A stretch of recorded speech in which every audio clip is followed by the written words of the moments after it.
नमस्कार, good morning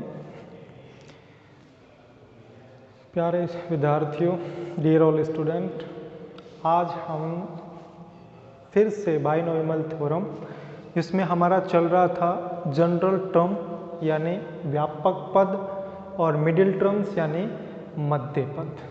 ठीक है भाई, तो ये क्लास फिर से इंग्लिश मीडियम और हिंदी मीडियम दोनों स्टूडेंटों के लिए रहेगी।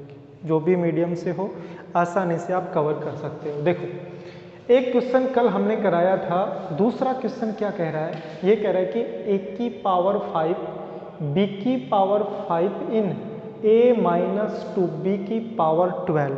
हमें इनका कोफिशिएंट ज्ञात करना है, या हिंदी की बात करें तो हमें इनका गुणांक निकालना है। गुणांक का मतलब होता है गुणा का अंक। पिछले वीडियो में मैंने ये बताया था कि यदि आपको कोफिशिएंट निकालना है, कोई पद निकालना है, जैसे 5वां पद, 6वां पद, 7वां पद, तो आपको जनरल टर्म यूज करनी है। ये बहुत इंपॉर्टेंट है भाई, यही आपको याद रखनी है कि जनरल टर्म्स यानी व्यापक पद, जनरल टर्म, या फिर हम इसको हिंदी में क्या बोलते हैं भाई? हिंदी में इसको बोलते हैं व्यापक पद। यानी आपको क्या पढ़ना है? व्यापक पद पढ़ना है, और इसका फॉर्मूला सबको याद होना चाहिए। अगर आपके पास a प्लस बी इसकी पावर n आ जाए तो व्यापक पद क्या होगा? तो व्यापक पद इसके लिए होगा T R plus 1 is equal to, व्यापक पद का फॉर्मूला बता रहा हूं, आपको याद करना है। जनरल टर्म्स यानी व्यापक पद। सर क्या है इसका फॉर्मूला? सर याद भी कराओ, याद करा रहा हूं, देखो ध्यान दो भाई। यहां पे लिखोगे NCR, क्या लिखोगे? NCR। उसके बाद जो फर्स्ट है, पहली संख्या कुछ भी हो उसकी पावर में हमेशा आपको इन दोनों को घटा के लिखना है। पहली संख्या की पावर में इन दोनों को घटा के लिखना है, और दूसरी संख्या है, दूसरी संख्या की पावर में जो यहाँ है वही आपको यहाँ लिखना है। याद रखना, r का मान क्या होता है? r का मान जो b की घात में होता है वही r का मान होता है भाई। ठीक है, चलो सर कैसे निकालें आप बता दो फटाफट। चलो भाई देखो कैसे करेंगे। सबसे पहले हम जनरल टर्म्स निकालेंगे, यानी इसका व्यापक पद निकालेंगे। निकालो व्यापक पद। जब भी आपको कोई भी गुणांक निकालना हो, कोफिशिएंट निकालना हो, तो सबसे पहले व्यापक पद आपको निकालना है। सर ठीक है, व्यापक पद निकाल लेते हैं। T R plus 1 is equal to NCR। इसके लिए निकालना है ना, तो देखो a पहला पद है, a की जगह a दे रखा है। दूसरा पद b, और b की जगह देखो यहाँ -2b दिया गया है, यानी -2b दे रखा है। पावर है n, और n की जगह सर यहाँ 12 दे रखा है। मतलब इस व्यापक पद के अंदर n की जगह 12 लिखना है, a की जगह a ही रहने देना है, और b की जगह -2b लिखना है भाई।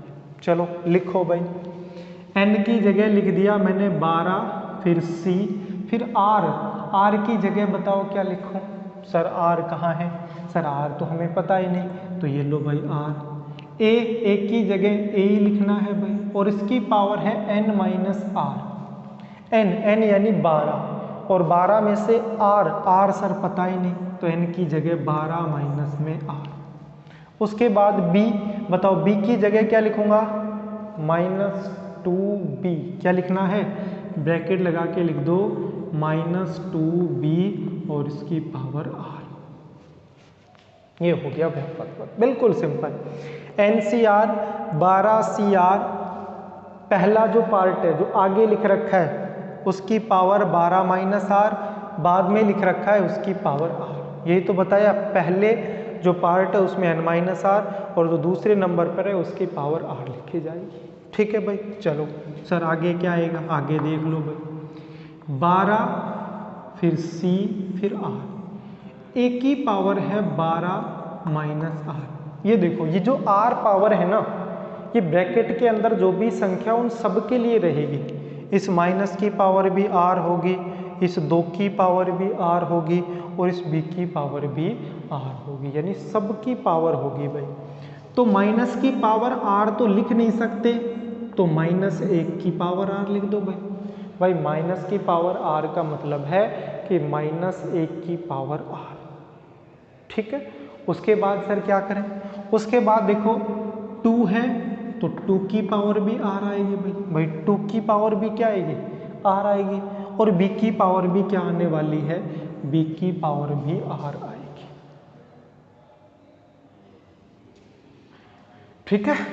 ये हो गया। चलो सर, ये किसके बराबर था, ये व्यापक पद यानी TR+1 = 2, ठीक है।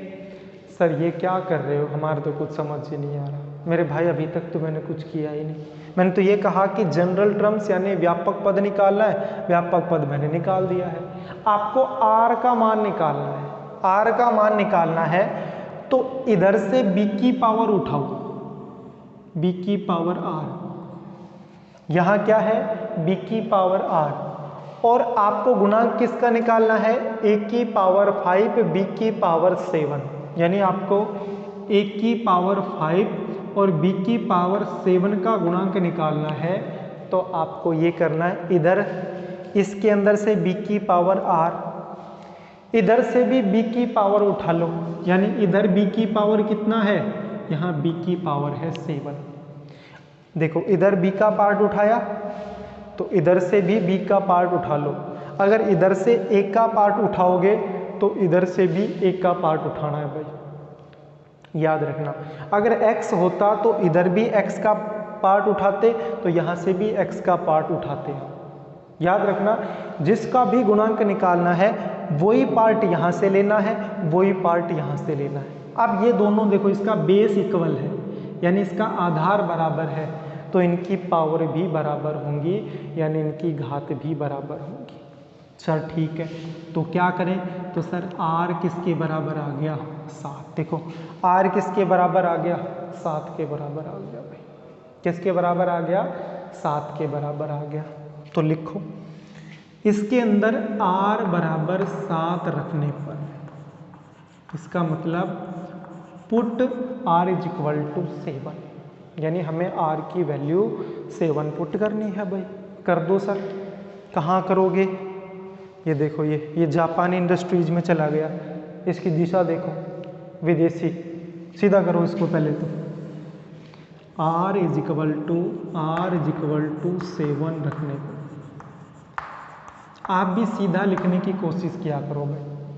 लिख दिया, फिर भी थोड़ा जापानी इंडस्ट्रीज में नहीं गया, थोड़ा साइड में गया है, दिल्ली तक ही पहुंचेगा। तिरछा अब भी है लेकिन नज़दीक पहुंचेगा भाई, है ना। चलो r = 7 इसके अंदर रख दो, आपका आंसर आ गया। सर बताओ कैसे, TR यानी 7 + 1 = जब भी आपको कोई गुणांक निकालना है तो सबसे पहले आप व्यापक पद निकालोगे, फिर जिसका भी आपको गुणांक निकालना है इधर से भी वही उठाओगे, इधर से भी वही उठाओगे और दोनों को बराबर रख दोगे। और जैसे ही दोनों को आप बराबर रख दोगे तो आपके पास r का मान आ जाएगा। किसका मान आ जाएगा, r का। जब भी आपको गुणांक निकालना है तो उससे पहले आपको r का मान निकालना पड़ेगा। जो भी r का मान आता है इसके अंदर रख दोगे, आपका आंसर आ जाएगा। देखो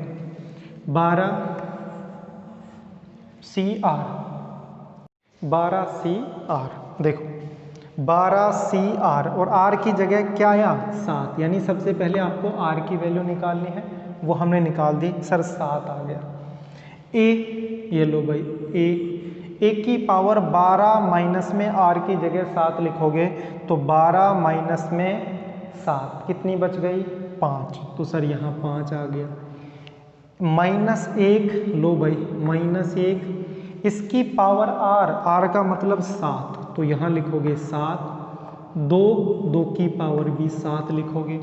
और b यानी b और b की पावर भी कितना, 7। यानी आपको कुछ नहीं करना, r की वैल्यू निकाल के यहाँ आर की वैल्यू इस जनरल टर्म्स में या इसको व्यापक पद के अंदर रख देंगे तो हमारे पास गुणांक आ जाएगा। क्या आ जाएगा? गुणांक आ जाएगा भाई। चलो सर अभी तो नहीं आया, निकाल के बता दो आगे क्या आने वाला है। चलो देखो, गुणांक का मतलब होता है गुणा का अंक। जैसे हम ये कहते हैं कि 2x², तो हम बोलेंगे कि जो x² है इसमें गुणा का अंक क्या है, तो हम कह देंगे कि सर x² के गुणा के अंदर 2 है, तो सर 2 आ जाएगा। x² का गुणा का अंक यानी x² के गुणा में क्या है? 2 है, तो 2 आ जाएगा भाई। ठीक है सर, आगे क्या करें? आगे देख लो भाई, 12c7 1 की पावर 5, ये लो 12c7। आपको गुणांक निकालना है ना, यानी जिसका गुणांक निकालना है, गुणा का अंक गुणांक निकालना है, a की पावर 5 b की पावर 7। ये लो भाई, a की पावर 5 b की पावर 7, इनका गुणांक निकालना था। गुणांक का मतलब होता है इनको छोड़कर जो गुणा में है वो गुणांक कहलाता है। a की पावर 5 को छोड़ दो, b की पावर 7 को छोड़ दो, जो बच गया वो इसका गुणांक कहलाएगा। क्या कहलाएगा? गुणांक, या इसको हम कोफिशिएंट बोलते हैं इंग्लिश के अंदर।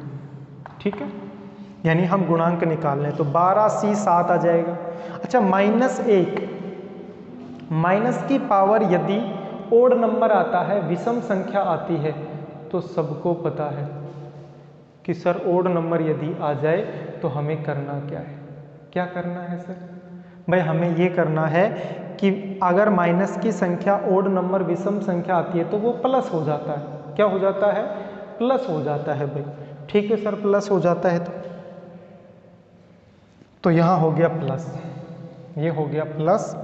+1 लिखने की आवश्यकता नहीं, 2 की पावर 7 का मतलब है कि 2 को 7 बार मल्टीप्लाई करना, यानी 2 की पावर 7, और यही इसका आंसर हो जाएगा।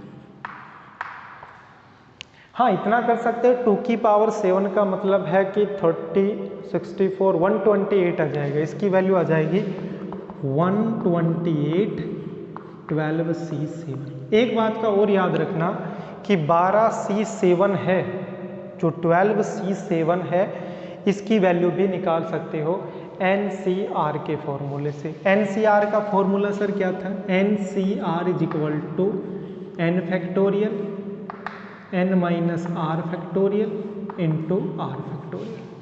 फैक्टोरियल का मतलब जैसे फैक्टोरियल 5 आ गया, तो फैक्टोरियल 5 का मतलब हुआ 1 से लेकर 5 तक मल्टीप्लाई करना। फैक्टोरियल 10 का मतलब क्या हुआ?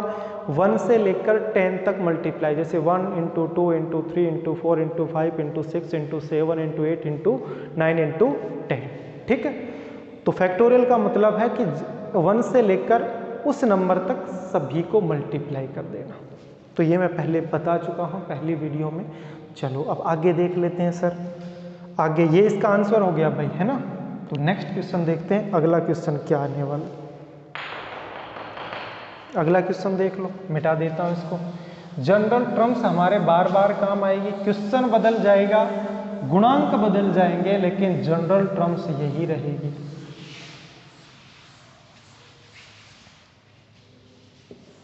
क्वेश्चन को मिटा रहा हूँ, देखो एक नया क्वेश्चन लिख रहा हूँ। नेक्स्ट क्वेश्चन है राइट द जनरल टर्म्स, यानी अब क्वेश्चन चेंज हो गया है।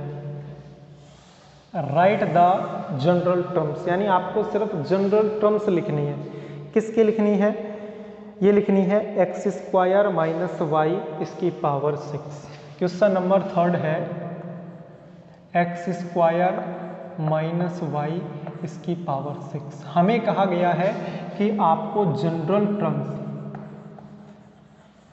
और जनरल टर्म्स का मतलब आपको पता ही है, व्यापक पद। आपको व्यापक पद निकालना है। क्या निकालना है? व्यापक पद निकालना है भाई, और व्यापक पद को इंग्लिश में जनरल टर्म्स बोलते हैं भाई।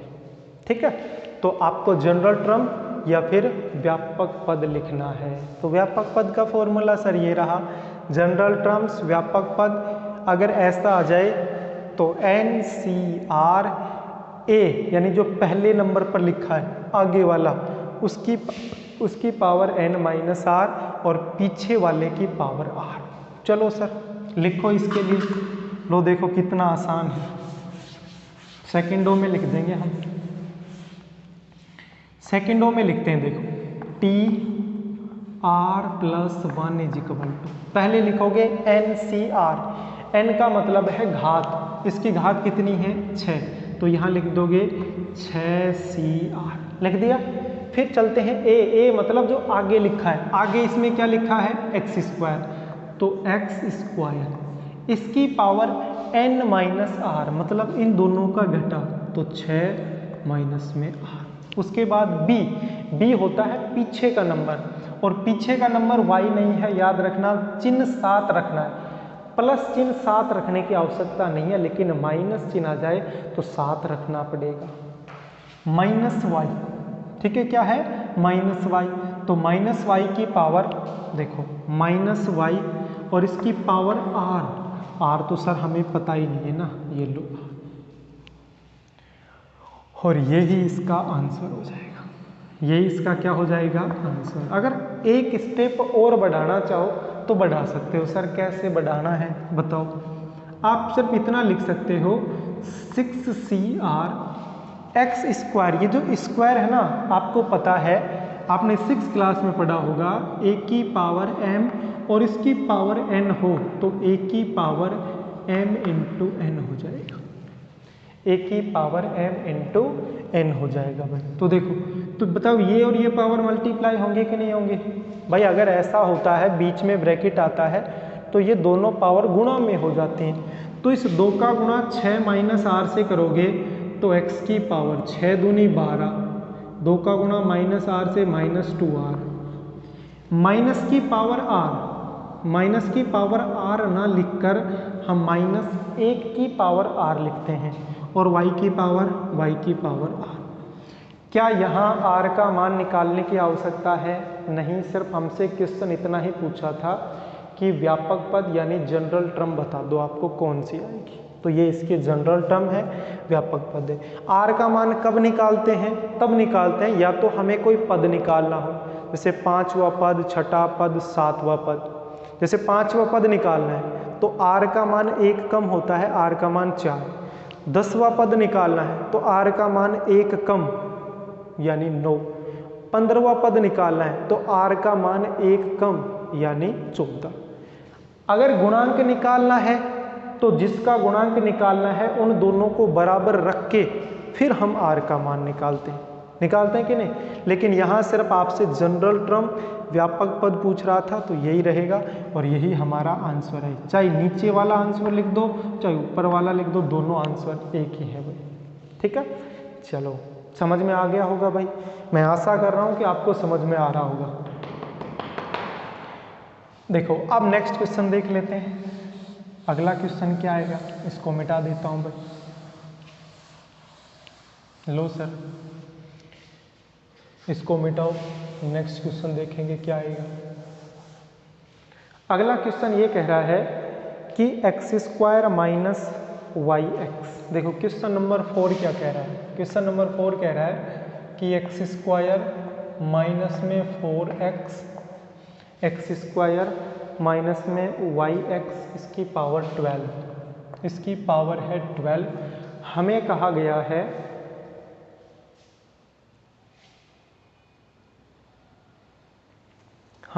गया है कि भाई right the general term in the expansion of. Expansion का मतलब होता है प्रसार करना।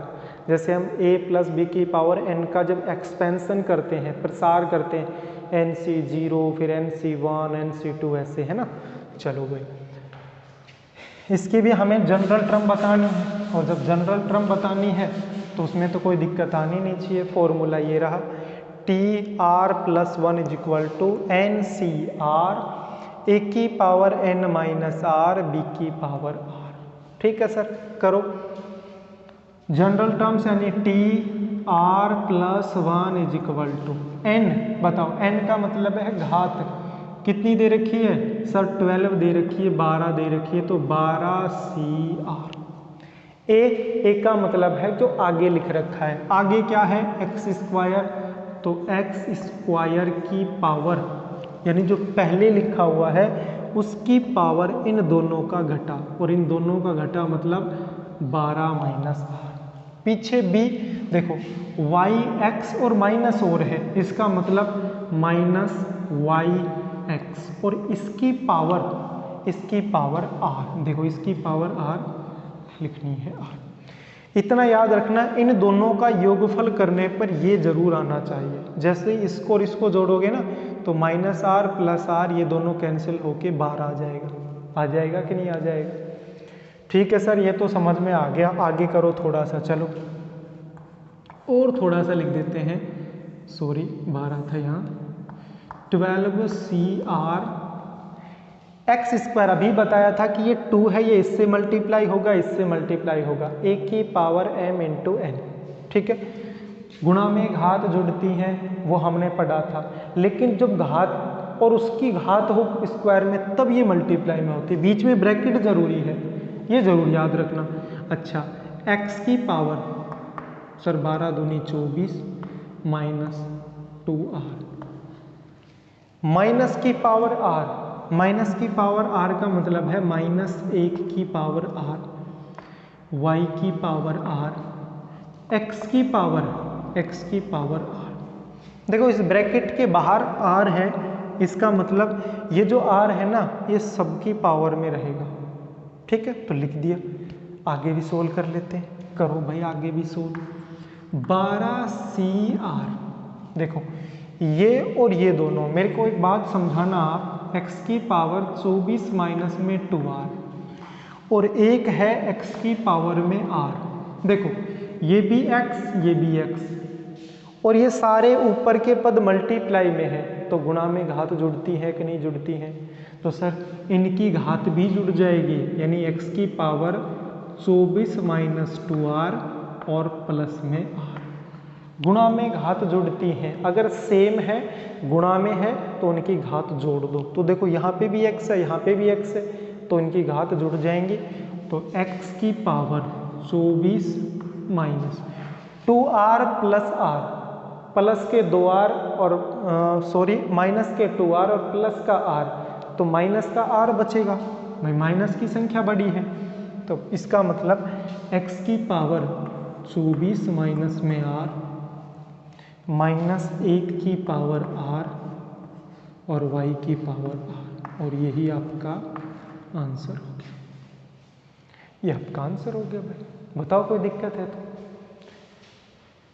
मेरे हिसाब से कोई दिक्कत नहीं होनी चाहिए। अगर दिक्कत होगी तो इसका मतलब आपका बेस कमज़ोर है, आपको पहली क्लास में जाना चाहिए, वहाँ से पहले एनआर, फिर गिनती, फिर ये सीख के आओ। क्योंकि ये है ना, ये छठी क्लास में होती है घातों के नियम, घातांक नियम जिसको हम बोलते हैं कि घात के क्या क्या नियम होते हैं। ठीक है, ये आपको क्वेश्चन नंबर 4 था, ये भी हो गया, समझ में भी आ गया होगा। चलो आगे देख लेते हैं।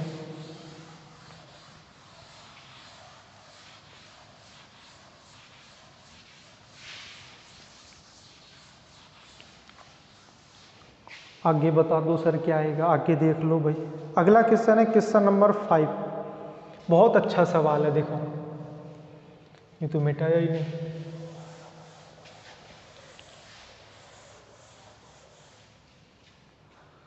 क्वेश्चन नंबर 5 ये कह रहा है कि फाइंड द फोर्थ ट्रम्प, यानी आपको फोर्थ ट्रम्प निकालनी है, फोर्थ ट्रम्प निकालनी है। फोर्थ ट्रम्प कौन सी आएगी? देखो फोर्थ का मतलब ये है कि आपको T4 यानी चौथा पद निकालना है। फोर्थ ट्रम्प का मतलब क्या होता है भाई? कि आपको चौथा पद निकालना है, और पहले पद को T1, दूसरे पद को T2, तीसरे पद को T3, तो इसी तरह चौथे पद को T4 से हम लिखते हैं भाई। किसका निकालना है? x माइनस 2y की पावर 12। x क्वेश्चन नंबर 5 है ये आपकी 8.2 एक्सरसाइज चल रही है भाई। x माइनस 2y इसकी पावर 12, और इसकी हमें फोर्थ टर्म यानी चौथा पद निकालना है। कौन सा निकालना है? चौथा पद निकालना है। हिंदी में चौथा पद, इंग्लिश में फोर्थ टर्म, और इसको लिखते किससे हैं, T4 से। जब भी आपको कोई टर्म निकालनी है, यानी आपको T4 निकालना है, मेरी बात समझना, आपको निकालना है T4। क्या निकालना है, T4। देखो यहाँ TR+1 मैं पहले भी बता चुका हूँ, यदि आपको 5वां पद निकालना है तो R का मान 1 कम 4 हो जाएगा। यदि आपको 10वां पद निकालना है तो उसका 1 कम 9 हो जाएगा। क्यों? क्योंकि 4 को क्या मैं T3+1 नहीं लिख सकता, 4 को T3+1 लिख सकता हूँ। और देखो TR+1, तो R की जगह यहाँ क्या आया, 3। इसका मतलब याद रखना, जब भी आपको कोई पद निकलवाए, जैसे आपसे 4th टर्म निकलवाए तो R का मान 3 हो गया, यदि आपको 7th टर्म निकलवाए तो R की वैल्यू 6 हो जाएगी, यानी 1 कम हो जाएगी। यूज यही करना है, जनरल टर्म यूज करना है, लेकिन इसके अंदर R की वैल्यू हमें पता लग जाती है कि 6 रखना है, 5 रखना है, 4। जैसे अगर आपको 4th टर्म निकालनी है तो R की जगह आपको 3 लिखना है। R की जगह कितना लिखना है, 3 लिखना है। तो देखो n की जगह सर 12, C R, अगर आपको जैसे 4था 5वां टर्म आ जाए तो R की वैल्यू आपको पता लग जाती है। यहाँ 3 है ना, तो सर 3। चौथा पद निकाल रहे हो तो R का मान 3 होगा। जो पार्ट निकालते हो, जो टर्म निकालते हो, उससे 1 कम R की वैल्यू होती है। 12C3 R का मान हमें इसमें पता है। A मतलब पहला पद है x, और x की पावर इन दोनों का घटा, तो 12 - 3 करोगे तो कितना आ जाएगा सर, 9 आ जाएगा। कितना आ जाएगा, 9। दूसरा b यानी -2y, तो लिखो -2y, और इसकी पावर r, और r का मतलब तो आपको पता है ना क्या है, 3। r का मतलब क्या है, 3, यानी इसके लिए r = 3 होगा। जो भी टर्म निकालते हो, जैसे आपको 4th निकालनी है तो r की वैल्यू 3, आपको 7th टर्म निकालनी थी तो 1 कम, 7वां पद यदि आपको निकालना है तो r का मान 1 कम होता है, 6 हो जाएगा फिर। ठीक है, ये हो गया, लो वैल्यू निकाल दो। 12C3 अगर आप इसकी वैल्यू निकालना चाहो निकाल सकते हो NCR से, नहीं निकालना चाहो तो लिख सकते हो 12C3 x की पावर 9 माइनस की पावर क्यूब, क्योंकि ये पावर है ना क्यूब, इसकी भी रहेगी, इसकी भी रहेगी, इसकी भी रहेगी, क्योंकि पावर ब्रैकेट के अंदर जो भी संख्या है उन सब की पावर होती है। तो माइनस की पावर क्यूब करोगे, माइनस की पावर ओड नंबर तो प्लस हो गया, 2 का क्यूब करोगे, 2 को 3 टाइम मल्टीप्लाई करना यानी 8, और y की पावर क्यूब। इसका मतलब जो हमारा आंसर आया वो आया 12C3 × 8 x की पावर 9 y की पावर 3 आंसर। 12C3 की वैल्यू निकाल सकते हो n फैक्टोरियल। देखो कैसे निकालते हैं, एक बार मैं फिर से सिखा देता हूँ। NCR यानी n फैक्टोरियल। देखो फैक्टोरियल के 2 चिन्ह होते हैं, फर्स्ट वीडियो में बता चुका हूँ। एक तो उल्टा i r फैक्टोरियल और n - r फैक्टोरियल, या फिर जो हम ये ब्रैकेट लगाते हैं, या तो ये और या फिर ये दोनों फैक्टोरियल के साइन है भाई। 12C3 है ना, तो यहाँ लिखोगे 12C3 = n फैक्टोरियल यानी 12 फैक्टोरियल, ये चिन्ह है दूसरा। r फैक्टोरियल यानी 3 फैक्टोरियल, r ये नीचे का ही तो है। n - r इन दोनों का घटा यानी 9 फैक्टोरियल। अब मेरे को बताओ, फैक्टोरियल 12 का मतलब है 1 से लेकर 12 तक मल्टीप्लाई करना, 1 गुणा 2 गुणा 3 गुणा 4 गुणा 5 गुणा 6 7 8 9 10 11 12। अब सारे लिखने की आवश्यकता नहीं, 1 से 12 तक मल्टीप्लाई है तो 1 से 9 तक मल्टीप्लाई को मैं फैक्टोरियल 9 लिख दूंगा, और आगे एक तो 10 बच जाएगा, एक 11 बच जाएगा, एक 12, ये सारे गुणा में होंगे। बताओ, 1 से लेकर 9 तक जो संख्या थी उनकी जगह फैक्टोरियल 9 लिख दिया, और बाकी 10 11 12 आगे लिख दिया। क्यों? फैक्टोरियल 3 का मतलब है 1 गुणा 2 गुणा 3, 1 से लेकर 3 तक गुणा करना। तो 2 गुणा 3 1 लिखने की आवश्यकता है नहीं, चलो लिख देता हूँ इनटू फैक्टोरियल 9। ये कट गया, 3 दूनी 6 और 6 दूनी 12। देखो 11 दूनी 22, 22 का गुणा 10 से करोगे तो कितना हो गया? 220।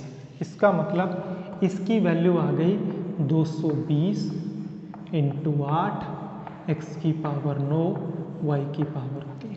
अगर और भी गुणा करना चाहो तो 0, 8 दूनी 16, 16 एक 17, एक्स की पावर 9 वाई की पावर क्यूब। आप ये आंसर भी लिख सकते हो। अगर आपको इनकी वैल्यू आती है तो यहाँ तक क्वेश्चन को सॉल्व करना है, ठीक है।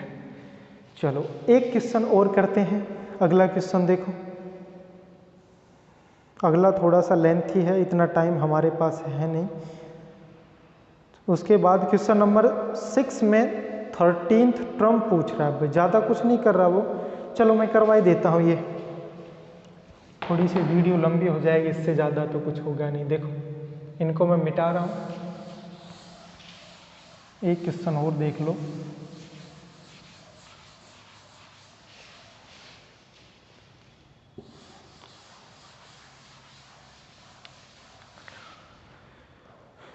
देखो ये है कि 9x